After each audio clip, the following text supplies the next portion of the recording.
Combien de fois t'es-tu déjà retrouvé avec cette sensation amère d'être piégé dans un cycle qui se répète sans fin, comme si la vie était un éternel recommencement au même point, un chemin invisible qui te ramène toujours aux mêmes endroits, aux mêmes douleurs, aux mêmes frustrations. Tu essaies, tu fais des efforts, tu rêves de t'en libérer, mais au fond, quelque chose te retient. Tu peux changer d'environnement, de personne, de stratégie, mais à l'intérieur, quelque chose reste intact, comme si les chaînes étaient plus invisibles que visibles. Peut-être as-tu entamé une nouvelle relation, plein d'attentes, et le cœur ouvert, convaincu que cette fois-ci ce serait différent. Mais soudain, tu te retrouves de nouveau face à cette vieille peur d'être abandonné, rejeté, oublié, comme si une partie de toi s'attendait déjà à ce que tout s'effondre, comme avant. Ou peut-être es-tu au travail donnant le meilleur de toi-même, et pourtant quelque chose en toi sabote tes réussites, cette petite voix qui murmure, même à peine audible, que tu n'es pas suffisant, que tu vas échouer, que ce n'est pas pour toi. La même voix que tu avais déjà entendue à l'école quand on t'avait dit que tu n'arriverais à rien. Et si tu prêtes vraiment attention, certains jours une tristesse surgit de nulle part, comme un poids sur la poitrine, sans raison apparente. Mais si tu regardes de plus près, cette tristesse porte l'odeur du passé, des souvenirs qui saignent encore. Carl Gustav Jung, l'un des plus grands penseurs de la psychologie moderne, avait compris quelque chose qui change tout. Nous réagissons rarement au présent tel qu'il est vraiment. La plupart du temps, nous ne faisons qu'écho au passé. C'est comme si nous voyions le monde à travers des lunettes tachées par nos blessures, nos traumatismes, par tout ce qui n'a pas été résolu et qui attend, là, une occasion de se répéter. Et quand ça se répète, la douleur revient avec la même force. Voilà pourquoi une simple critique peut sembler une agression. Un retard de réponse peut réveiller en toi un profond désespoir et une invitation à tenter quelque chose de nouveau peut déclencher l'alarme de toutes tes peurs. Le problème n'est pas l'instant présent. Ce qui t'effraie, c'est ce que tu as déjà vécu et que tu n'as jamais refermé. Jung appelait cela la projection. Ce que nous n'arrivons pas à accepter en nous-mêmes, nous finissons par le voir chez les autres, dans les situations, dans la vie entière. Et que se passe-t-il? Le passé commence à dicter notre avenir. Car si nous ne nous rendons pas compte que nous réagissons à une mémoire et non à la réalité, nous finissons par vivre comme si les monstres d'hier étaient encore vivants aujourd'hui. Pour nous protéger, nous créons des masques. Nous nous cachons derrière un personnage, souvent sans même nous en rendre compte. Jung appelait cela la persona, la version sociale de nous-mêmes que nous présentons au monde, ce que nous croyons être plus acceptable, plus fort, plus sûr. Mais cette persona, aussi utile soit-elle, peut aussi devenir une prison. Car en cachant nos faiblesses, nous finissons par cacher aussi notre essence, et ainsi, nous cessons de vivre vraiment. Nous nous déconnectons de qui nous sommes, nous cessons d'aimer en profondeur, de créer du nouveau, de rêver pour de vrai. Pourtant, il existe une issue, un chemin vers la libération. Et il commence quand nous avons le courage de regarder avec honnêteté et de nous demander jusqu'où ce que je ressens maintenant concerne vraiment le présent, et jusqu'où n'est-ce qu'un écho de ce que j'ai vécu autrefois. Peut-être es-tu fatigué de répéter les mêmes schémas, de sentir que tu ne bouges pas, de porter des douleurs qui auraient déjà dû partir. Si c'est ton cas, ce texte est pour toi. Non pas parce que je vais te promettre de la magie, mais parce que je veux te montrer qu'il existe des chemins et que tu n'es pas seul. Nous vivons dans une société qui a peur du passé. On nous pousse à toujours regarder devant, à avancer, à laisser tomber. Mais la vérité, c'est qu'ignorer ne guérit pas, réprimer ne transforme pas, faire semblant d'avoir surmonté n'apporte pas la liberté. Jung avait découvert que la manière dont nous percevons le monde n'est jamais neutre. Personne ne voit les choses telles qu'elles sont. Nous les voyons à travers nos filtres intérieurs. Et ces filtres sont façonnés par tout ce que nous avons vécu, nos peurs, nos pertes, nos réussites, nos douleurs. C'est pourquoi un même événement peut être perçu de façon totalement différente par deux personnes, parce que chacune porte sa propre histoire. Jung a décrit 4 façons principales de percevoir le monde: penser, sentir, percevoir et intuer. Ce sont ces fonctions psychologiques qui déterminent ce que nous valorisons, ce que nous craignons, ce que nous ignorons. Et ces fonctions se combinent avec notre tendance à regarder davantage vers l'extérieur, l'extraversion, ou vers l'intérieur, l'introversion. Avec tout cela, nous créons des filtres, et ces filtres ne montrent pas toujours la vérité. Quand nous vivons une expérience traumatisante ou intense, elle colore nos filtres avec la peinture de la peur, de la douleur, de la méfiance. Sans nous en rendre compte, nous commençons à projeter le passé sur le présent. Le patron qui te critique, Il n'est peut-être pas si dur, mais tu l'entends comme tel, parce que sa voix se mêle à celle de quelqu'un qui t'a déjà blessé profondément.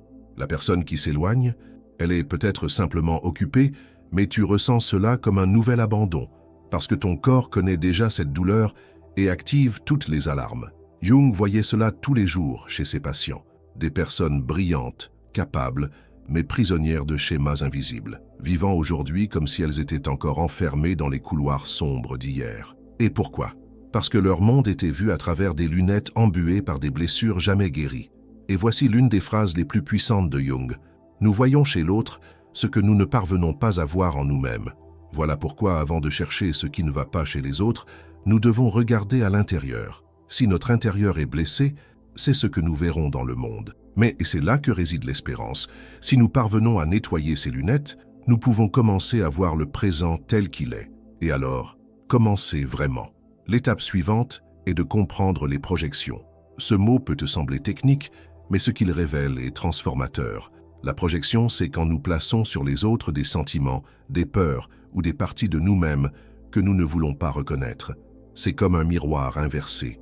Imagine un enfant qui a grandi avec un père extrêmement critique. Des années ont passé, le père n'est même plus là. Mais chaque fois que cette personne reçoit une critique, elle se sent de nouveau comme cet enfant, sans défense. La douleur revient de toutes ses forces. Voilà ce qu'est une projection. Et nous le faisons tous, tout le temps. C'est humain.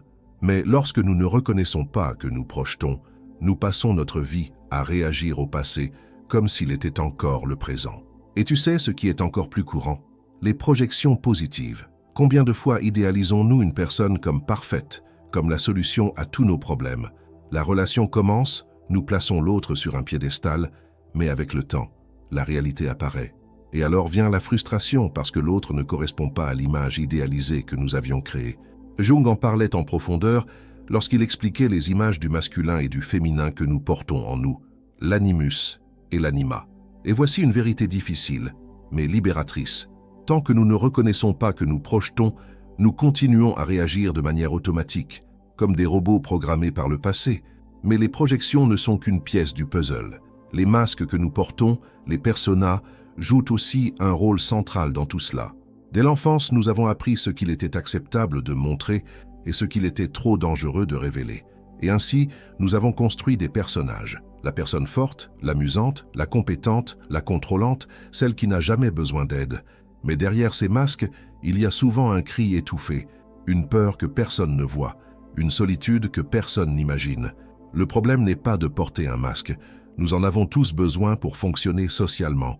Le danger, c'est de croire que nous ne sommes que le masque. Et lorsque cela arrive, nous cessons de vivre avec authenticité. Nous commençons à jouer des rôles. Et le plus triste, bien souvent, nous ne savons même plus qui nous sommes vraiment. C'est pourquoi le chemin vers la liberté commence par une question honnête. Qui suis-je quand je ne cherche à plaire à personne? Quand je ne cherche pas à me protéger? La libération que Jung propose ne consiste pas à oublier le passé. Il s'agit de le reconnaître, de le regarder en face, avec courage, et de se demander, cette émotion que je ressens maintenant, appartient-elle vraiment à ce moment? Ou est-ce un vieux fantôme que je continue à porter? Et chaque fois que nous parvenons à poser cette question avec sincérité, nous faisons un pas immense vers la liberté. Et c'est justement à ce moment que tout commence à changer. Parce que lorsque tu crées cet espace minuscule, entre ce que tu ressens et ce que tu vis, tu commences à percevoir que peut-être, juste peut-être, cette angoisse n'est pas née aujourd'hui. Cette peur qui te paralyse, ce sentiment d'abandon, cette envie de fuir ou de te cacher, ils ne sont pas apparus par hasard. Ils ont une origine. Et plus important encore, ils n'ont pas besoin de continuer à diriger ta vie. Jung croyait profondément que l'inconscient n'est pas là uniquement pour nous perturber. En réalité, il est un système vivant, intelligent, qui cherche l'équilibre. Il garde tout ce que la conscience n'a pas pu gérer, tout ce qui a été réprimé, oublié ou jugé inacceptable. Mais rien de cela ne disparaît, ça change simplement de place. Et quand on s'y attend le moins, ça réapparaît, non pour nous punir, mais pour nous enseigner. Chaque réaction excessive, chaque schéma répété, chaque relation qui se termine de la même façon, tout cela sont des signaux qu'il y a en nous quelque chose qui demande à être vu, reconnu, accueilli. C'est comme si notre âme avait une mémoire et qu'elle essayait sans cesse de nous conduire vers la guérison. Mais pour cela, nous devons vouloir voir, nous devons cesser de fuir, car on ne peut pas changer ce que l'on n'accepte pas. On ne peut pas guérir ce que l'on fait semblant d'ignorer. Jung disait, « Tant que tu n'auras pas rendu conscient l'inconscient, il dirigera ta vie, et tu appelleras cela ton destin. » Et c'est l'une des phrases les plus vraies et libératrices que j'ai jamais entendues. Parce que combien de fois as-tu regardé ta vie en pensant « ça ne sert à rien, mon destin est de souffrir ainsi » ou « on dirait que je suis né pour échouer ». Mais si ce n'était pas vrai, et si en réalité tu ne faisais que rejouer la même histoire, avec les mêmes personnages intérieurs, sur les mêmes vieux scénarios, peut-être est-il temps de réécrire tout cela. Et cela ne se fait ni du jour au lendemain, ni avec des phrases toutes faites ou du positivisme toxique. Cela se fait avec de la présence, avec du courage, avec de petits choix quotidiens. Le premier, s'observer. Commence à t'observer comme on regarde un film attentivement, sans précipitation, sans jugement. Observe simplement. Qu'est-ce que je ressens maintenant? Qu'est-ce qui, exactement, m'a dérangé dans cette situation? Cette émotion est-elle à la mesure de ce qui s'est passé ou est-elle gonflée par quelque chose que j'ai déjà vécu? Cette question simple a un pouvoir immense, parce que lorsque la réponse commence à émerger, tu cesses d'être prisonnier du passé. Tu reprends les rênes. Tu arrêtes d'agir en pilote automatique et tu commences, enfin, à avoir la liberté de choisir du neuf. Et regarde bien, la majorité de nos douleurs naissent de la tentative d'être quelqu'un que les autres attendent. Depuis toujours, on nous a appris que nous devons être forts, polis, productifs, agréables. Et pour entrer dans ces cases, nous avons caché des parts de nous. Les larmes ont été étouffées. La colère est devenue honte. Le désir de dire non a été avalé avec un sourire. Puis nous avons grandi. Et nous sommes devenus des adultes qui ne savent même plus ce qu'ils ressentent, qui se sont déconnectés d'eux-mêmes, qui vivent épuisés sans comprendre pourquoi. Mais au fond de chacun de nous, il y a encore cet enfant réduit au silence, ce jeune jugé, cet être humain qui voulait seulement être accepté tel qu'il est. Et quand tu commences à regarder cela, sans peur, sans précipitation, tu commences à te libérer. Et mieux encore, tu commences à te retrouver. Écrire dans un journal, comme Jung le conseillait, peut être un excellent début. Il n'y a pas besoin de complexité.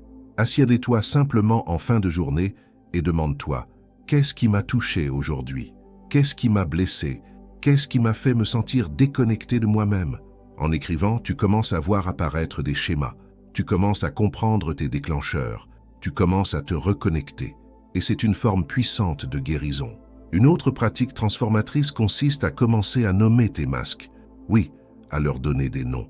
Voici le masque de la forteresse, qui ne demande jamais d'aide. Voici le masque de la gentille, qui dit toujours oui. Et voilà le masque du perfectionnisme, qui ne supporte pas d'échouer. Et une fois que tu reconnais ces personas, tu commences à avoir le choix. Parce que tu peux, oui, les utiliser quand c'est nécessaire, mais tu n'es plus obligé de vivre enfermé en elles. Tu peux les retirer quand tu veux.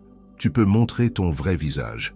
Et le plus surprenant, les personnes qui comptent vraiment, ce sont celles qui aimeront qui tu es derrière le masque. Bien sûr, tout le monde ne comprendra pas ton chemin. Tout le monde n'acceptera pas tes changements. Mais ce n'est pas le problème. Le plus important, c'est que tu cesses de t'abandonner toi-même. Car tant que tu continueras à te trahir pour être aimé, tu resteras vide, même entouré de personnes. Et cela fait encore plus mal que d'être seul. Une autre chose que nous devons nous rappeler, les émotions ne sont pas nos ennemis. Nous n'avons pas besoin de les fuir. La tristesse, la colère, la peur, la douleur, toutes ont un but. Elles sont des messagères. Elles essaient de te dire quelque chose. Autorise-toi à ressentir. Demande-toi, qu'est-ce que cette émotion veut me montrer? Ressens-la dans ton corps. Où vit-elle? Quelle mémoire porte-t-elle? Quand tu l'accueilles, elle ne te contrôle plus. Quand tu l'écoutes, elle n'a plus besoin de crier. Jung disait qu'il existe des moments où nous avons besoin d'un autre pour nous aider à voir ce que nous ne pouvons pas voir seuls. Et il avait raison. Parfois, chercher un thérapeute, un groupe de soutien, un espace sûr d'écoute peut faire la différence entre rester prisonnier ou commencer à se libérer. Ce n'est pas de la faiblesse, c'est de la sagesse. C'est du courage. Le plus beau dans tout cela, c'est que plus tu te connais, plus la vie devient légère. Non pas parce que les problèmes disparaissent, mais parce que tu arrêtes de porter des poids qui ne sont pas les tiens. Tu arrêtes de vivre pour plaire. Tu arrêtes de répéter l'ancien scénario. Et alors, oui, tu commences à écrire une nouvelle histoire, avec vérité, avec profondeur, avec liberté. Tu n'as plus besoin d'être le personnage que l'on a créé pour toi. Tu n'as plus besoin de te cacher. Tu n'as plus besoin de te modeler pour entrer dans des cases où tu n'appartiens pas. Le monde a besoin de toi tout entier, avec ta lumière, mais aussi avec tes ombres, avec ta force, mais aussi avec ta fragilité, avec tes certitudes et tes doutes. Car être entier, c'est être humain. Et être humain, c'est être imparfait. Et quand tu acceptes cela, tout change. Parce qu'enfin, tu cesses de lutter contre toi-même et tu commences à marcher à tes côtés, avec compassion, avec respect, avec amour. Et c'est dans ce lieu d'acceptation et de reconnexion avec toi-même que tu commences à percevoir quelque chose de très profond. Tu n'as jamais été faible parce que tu ressentais trop.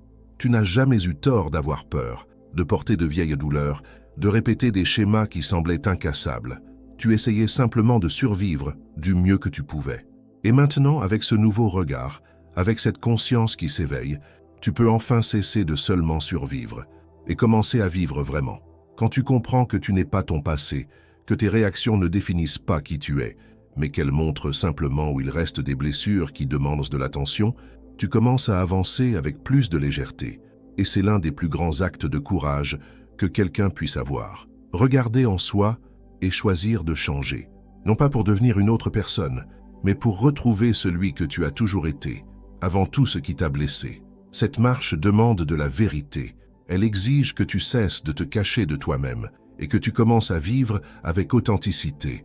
On ne peut plus se contenter de relations superficielles, d'un travail qui étouffe, de journées qui ne font que se répéter, car désormais tu sais qu'il existe un chemin, qu'il y a une sortie, et elle passe, avant tout, à l'intérieur de toi. Peu à peu, tu vas remarquer que cette angoisse qui semblait sans raison commence à diminuer, que ces réactions disproportionnées deviennent plus rares, que ce sentiment de vide laisse place à une nouvelle présence, la tienne, toi, présent, entier, conscient, regardant la vie avec des yeux clairs, avec un cœur plus ouvert, avec le courage de créer du neuf sans peur de l'ancien. Et même lorsque les défis viendront, car ils viendront, tu sauras que tu peux les affronter autrement. Non plus comme quelqu'un qui répète, mais comme quelqu'un qui choisit, comme quelqu'un qui construit, comme quelqu'un qui crée une nouvelle histoire. Maintenant, je veux t'inviter à faire quelque chose de très important. Je veux que tu laisses ici, dans les commentaires, une affirmation qui scellera ce moment de conscience. Ce n'est pas seulement pour moi, c'est pour toi. Une déclaration à voix haute de ton choix d'un nouveau chemin. Écris « Je choisis de sortir du pilote automatique et de vivre en conscience ». Cette phrase simple et puissante est un marqueur, un point de bascule. C'est toi qui dis à toi-même et à l'univers que tu es prêt à arrêter de répéter et à commencer à vivre de manière authentique. En l'écrivant, tu poses le premier vrai pas, conscient et concret. Tu n'es pas seul, tu es en train de t'éveiller. Et cela, c'est déjà un miracle en train de se produire. Et avec le temps, tu commences à comprendre que cette nouvelle façon de voir la vie ne dépend pas de grands événements extérieurs. Elle n'a pas besoin d'un changement radical, d'un tournant spectaculaire ou d'une révolution digne d'un film. Ce qui transforme réellement est subtil, presque silencieux. C'est quand, dans un moment ordinaire de la journée, tu réalises que tu aurais réagi à l'ancienne, mais que tu choisis différemment. C'est quand tu remarques que cette critique qui t'aurait détruit autrefois ne t'ébranle plus qu'un peu, mais ne t'anéantit plus. C'est quand tu te regardes dans le miroir et qu'au lieu de chercher des défauts, tu arrives à reconnaître la force de celui qui a continué à marcher, même blessé, même fatigué, même sans garantie. Car l'éveil n'est pas un événement, c'est un processus. Il se construit avec des micro-choix, de petits accords que tu conclus avec toi-même, des silences plus doux, des pauses plus conscientes, des mots plus honnêtes, le constat que tu n'as plus besoin de te prouver sans cesse, que tu n'as plus à courir derrière l'acceptation des autres comme si c'était de l'oxygène, que tu peux être toi, avec toutes tes couches, sans peur d'être abandonné, sans besoin de plaire à tout le monde. Cette libération commence à l'intérieur, quand tu commences à voir tes douleurs non plus comme des signes de faiblesse, mais comme des cartes qui montrent tout départ de toi attendent encore des soins, de l'accueil, de la reconnaissance. Et quand tu regardes avec ce nouveau regard, même tes failles se transforment, car elles cessent d'être une source de culpabilité et deviennent des points d'apprentissage, des repères de là où tu es déjà passé et de tout ce que tu as survécu. La colère qui te dominait autrefois apparaît maintenant comme le signe que quelque chose doit être dit. La tristesse, qui semblait un gouffre sans fin, devient un pont vers l'intérieur. La peur, autrefois paralysante, devient une alerte, non plus un frein, mais une chance de respirer, de mieux te préparer, de poser un pas avec plus de présence. Les émotions ne sont plus des ennemis, elles sont des alliés, des guides. Et cela change tout. Peu à peu, ce qui semblait impossible, avoir une conversation difficile, dire un non, assumer un choix impopulaire, devient possible. Non pas parce que c'est devenu plus facile, mais parce que tu es plus entier, parce que le besoin d'approbation, de validation, de plaire à tout prix, commence à perdre de sa force. Tu réalises que vouloir plaire à tout le monde est ce qui t'a éloigné de toi-même, et qu'être vrai avec toi-même est le chemin le plus direct vers une vie pleine de sens. Tu commences aussi à remarquer que tes relations changent. Des personnes qui faisaient partie de ta vie commencent peut-être à s'éloigner, pas par méchanceté, mais parce qu'elles ne reconnaissent plus le rôle que tu jouais auparavant. Peut-être as-tu été trop fort, trop disponible, trop serviable, trop patient. Et maintenant, en posant des limites, en exprimant ce que tu ressens, en étant davantage toi-même, ces personnes se sentent dérangées. Mais ne t'effraie pas, c'est un signe de croissance, d'alignement. Et avec le temps, de nouvelles connexions apparaissent, plus légères, plus honnêtes, plus vraies. Ta relation avec le travail peut également changer. Ce qui n'était autrefois qu'un moyen de survie commence à être remis en question, non pas par ambition aveugle, mais par un désir sincère de vivre avec plus de sens. Tu commences à te demander « Qu'est-ce que je fais ici? Qu'est-ce que je construis? Est-ce que cela correspond encore à la personne que je suis en train de devenir ?» Et ces questions, aussi inconfortables soient-elles, sont précieuses. Elles signalent que tu sors du pilote automatique, que tu commences à prendre les rênes de ta vie. Même ton corps répond à ce mouvement. L'anxiété diminue, la fatigue chronique commence à céder, le sommeil s'améliore, la respiration devient plus paisible, parce que l'esprit cesse d'être un champ de bataille permanent. Le cœur cesse d'être un réservoir de silence avalé, et le corps, enfin, sent qu'il est entendu, qu'il est respecté. Et il n'y a rien de plus beau que cette retrouvaille avec toi-même, parce qu'au fond, tout ce que tu as toujours voulu n'était pas de tout contrôler, c'était de ressentir la paix, c'était pouvoir te réveiller sans te sentir étranger dans ta propre peau. C'était vivre une vie qui ait du sens, même si personne d'autre ne comprenait ce sens. Et cette paix commence à apparaître lorsque tu cesses de résister à toi-même, quand tu t'autorises à être tel que tu es, avec ta lumière et ton ombre, avec ta force et ta fragilité, avec tes certitudes et tes doutes. Et quand tu comprends que c'est bien ainsi, cette liberté ne vient pas dans le bruit, elle arrive dans un silence qui accueille, dans un soupir de soulagement, dans une pensée furtive qui dit « Je n'ai plus besoin de me cacher ». C'est à cet instant que tu réalises que, malgré les douleurs, tu es là. Et être là, conscient, présent, entier, c'est le commencement de tout. Et puis, sans précipitation, tu te rends compte que quelque chose a changé, que cette version de toi qui vivait en mode survie, qui essayait de s'adapter, d'être parfait, d'être ce que les autres attendaient, cette version commence à s'effacer. Non pas parce que tu la hais, mais parce que tu as enfin compris. Elle voulait seulement te protéger. C'était sa façon de te maintenir debout quand tout semblait s'écrouler. Et maintenant, avec plus de maturité, plus de conscience et plus d'amour pour toi-même, tu n'as plus besoin de te protéger du monde comme avant. Tu peux enfin vivre dans le monde tel que tu es. Arrive alors le moment où tu regardes en arrière, non plus avec lourdeur mais avec gratitude. Parce que chaque blessure t'a conduit jusqu'ici. Chaque répétition, chaque chute, chaque histoire qui insistait à se répéter, tout cela a été une invitation à regarder plus profondément, à aller au-delà des apparences, à trouver en toi quelque chose que personne d'autre ne pouvait t'offrir. Présence, intégrité, vérité. Et peut-être que le plus beau dans tout cela, c'est de découvrir qu'il n'y a plus rien à conquérir pour te sentir digne. Tu n'as pas besoin de prouver ta valeur. Tu n'as pas besoin d'être accepté pour être complet. Tu l'es déjà. Tu es déjà suffisant. Tu es déjà entier. Tu es déjà digne. Et lorsque cela est vécu avec le cœur ouvert, tu commences à regarder les autres avec plus de compassion. Parce que tu comprends que chacun porte quelque chose. Que derrière les masques, les réactions, les critiques et même les distances, il y a des histoires, il y a des blessures, il y a des tentatives.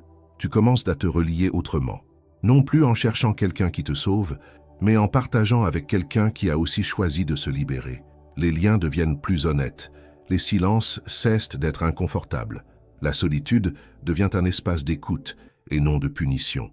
Et la vie retrouve enfin sa saveur. non pas parce qu'elle est parfaite, mais parce que tu es enfin entier en elle. Tu commences à voir la beauté dans les pauses, dans les matins calmes, dans les regards sincères, dans les conversations qui touchent, dans les rencontres où tu peux être toi-même. Et tu comprends que la prospérité, au fond, n'est pas seulement avoir, c'est être, c'est ressentir la paix là où auparavant il n'y avait que des exigences.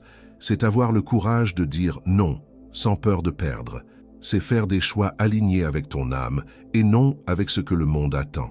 C'est cela le nouveau chemin, le chemin de la conscience, de la réconciliation avec ton histoire, de l'ouverture à un présent vécu dans la vérité, de l'avenir que tu commences à construire avec des racines solides, parce que tu sais désormais d'où tu viens, et plus encore, tu sais où tu vas. Tu t'es autorisé à regarder en toi.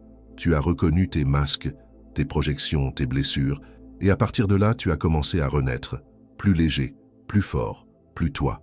À partir d'aujourd'hui, tu n'as plus besoin d'être le personnage d'une histoire qui te faisait souffrir.